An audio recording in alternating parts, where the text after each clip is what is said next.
ઇફકોના chairman દિલીપભાઈ સંઘાણીના બેબાક બોલ. વન્ય પ્રાણીઓ સામે સ્વરક્ષણ માટે હથિયારની માંગ કરતા દિલીપભાઈ સંઘાણી. અમરેલી, જૂનાગઢ, ગીર સોમનાથ, ભાવનગર બૃહદ વિસ્તારમાં હથિયાર ફાળવવાની માંગ કરતા સંઘાણી. 1972માં ઇન્દિરા ગાંધી શાસનની મુલાકાત બાદ જંગલોમાંથી પશુપાલકોની હાકી કઢાયા. વન્ય સંપદા સમાન વૃક્ષોની નિકંદન નીકળ્યું તેની તપાસ પણ થવી જોઈએ. હિંસક પ્રાણીઓથી આર્થિક વૃદ્ધિ દરમાં યોગદાન નથી. ગાય ભેંસનું છે તે દૂધ આપે છે. કાયદામાં જોગવાઈ છે કે સ્વરક્ષણ માટે મર્ડર કરી શકાય, તો વન્ય પ્રાણીઓના હુમલાઓ સામે કેમ નહીં? રેવન્યુ વિસ્તારોમાં ખેડૂતો, મજૂરો, નાના મોટા ઉદ્યોગકારોને સ્વરક્ષણ માટે હથિયાર આપવું જોઈએ તેવું દિલીપભાઈ સંઘાણી દ્વારા કહેવાયું. ગીર ફોરેસ્ટની બોર્ડર ઉપરના ગામો અને મોટા ભાગે જંગલી હિંસક પ્રાણીઓ અમરેલી જિલ્લામાં આગળ જતા પાલીતાણા સહિતનો વિસ્તાર ગણીએ તો ભાવનગરનો કેટલોક વિસ્તાર, જૂનાગઢનો વિસ્તાર, ગીર સોમનાથનો વિસ્તાર જે છે તે સીમ ખેતરમાં રેવન્યુ વિસ્તારમાં નીકળી જાય છે. એના કારણો તપાસીએ તો 1972માં ઇન્દિરા ગાંધી જ્યારે વડાપ્રધાન હતા અને સાસણ ગીરની મુલાકાત જ્યારે લીધી એ દિવસોમાં ગીર ફોરેસ્ટમાં સુખડના ઝાડ પણ થતા અને બાકીના કિંમતી વૃક્ષો થતા. આની ચોરી પણ કરવાના જે પ્રયાસો કરતા, પણ નેસડામાં રહેતા માલધારીઓ એક પણ વૃક્ષ કાપવા ન દેતા, ચોરી થતી અટકાવતા, વૃક્ષો અને ત્યાંના વન્ય પ્રાણીઓનું રક્ષણ પણ કરતા.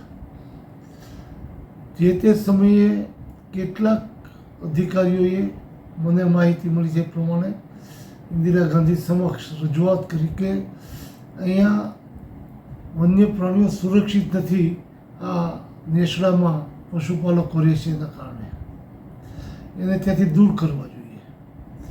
અને ઇન્દિરા ગાંધીએ દિલ્હી જઈને આ રીતનો નિર્ણય લઈને એ નેસડાના પશુપાલકોને જંગલમાંથી દૂર કરવાનો નિર્ણય કર્યો.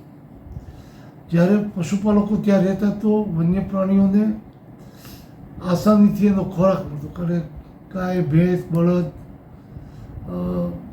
જે અંદર રહેતા એના કારણે આસાનીથી એનો ખોરાક મળતો, એટલે જંગલની હદ બહાર આ વન્ય પ્રાણીઓ જતા નહીં.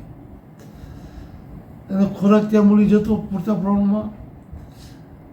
એના કારણે માનવ હિંસક પણ ભક્ષક પણ નહોતા. જ્યારે આ પરિસ્થિતિ 72 પછી શરૂ થઈ ધીરે ધીરે, તો એ વખતનું જંગલ જે ઘાટ હતું, આજે જોઈએ તો એ જંગલ ઘાટ નથી. જો માલધારીઓ ત્યાંથી જતા રહ્યા હોય તો આ જંગલનો નાશ કરનાર કોણ, આની પણ તપાસ થવી જોઈએ.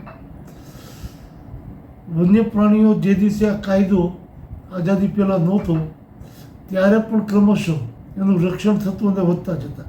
અને આજે તો કદાચ 10-15 કરતાં વધારે આઝાદી વખતના સમય કરતાં માનવ વસ્તી વધી છે, એ કરતાં પણ એની વસ્તી હરોળમાં વધતી હોય, હરીફાઈમાં હોય એ રીતે વધી રહી છે.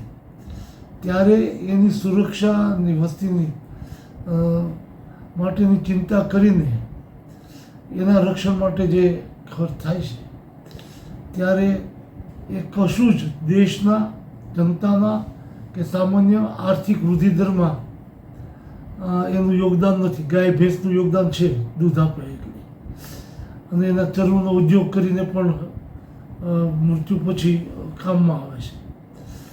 એવી સ્થિતિમાં રેવન્યુ વિસ્તારમાં જ્યારે આવા હિંસક પ્રાણીઓ જાય તો બંધારણને CRPCમાં જોગવાઈ છે કે માણસના કારણે પોતાના જીવનું જોખમ હોય તો સંરક્ષણ માટે પોતે સામેવાળાનો જીવ લઈ શકે અથવા તો મર્ડર કરી શકે.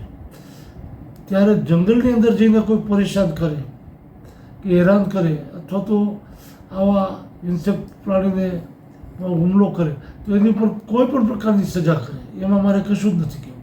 પણ રેવન્યુ વિસ્તારમાં આવીને, ગામમાં આવીને આવા પશુઓ હિંસક પ્રાણી જો માનવ જીવ ઉપર જોખમ કરતા હોય તો જે જોગવાઈ માણસના જીવ બચાવવા માટે માણસને સામેવાળાનો જીવ લેવાનો જોગવાઈઓ છે, સુરક્ષા છે, એ પ્રકારે સુરક્ષા આપવી જોઈએ.